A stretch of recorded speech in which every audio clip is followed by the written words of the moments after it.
দক্ষিণ সিটির নগর ভবনে শ্রমিক দল নেতাকর্মীদের উপর স্থানীয় সরকার উপদেষ্টা আসিফ মাহমুদ সজীব ভূঁইয়ার ঘনিষ্ঠরা হামলা চালিয়েছে বলে অভিযোগ করেছেন বিএনপি নেতা ইশরাক হোসেন। তিনি জানান, হামলাকারীদের সাথে বিএনপির কোনো সম্পর্ক নেই।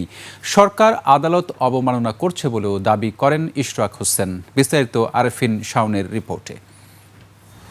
সুপার ফ্রেশ ফর্টিফাইড সয়াবিন তেল, শুরু হোক হেলদি লাইফের জার্নি। আদালতের রায়ে ইশরাক হোসেনকে ঢাকা দক্ষিণ সিটির মেয়র হিসেবে শপথ পাঠের নির্দেশনা কার্যকর না করায় আন্দোলনে নামে তার সমর্থকরা। এক পর্যায়ে নগর ভবনের কার্যক্রম বন্ধের ঘোষণা দেয় কর্মকর্তা কর্মচারীরা।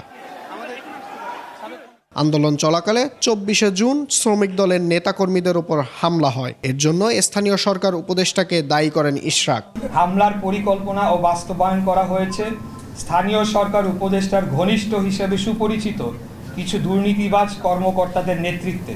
হামলাকারীদের সাথে বিএনপি জড়িত না বলে দাবি করেন তিনি।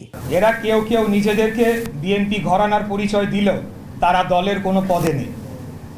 উপরন্তু তারা আওয়ামী ফ্যাসিস্ট আমলের মেয়রদের ঘনিষ্ঠ সহযোগী হিসাবে দুর্নীতি লুটপাট করেছে।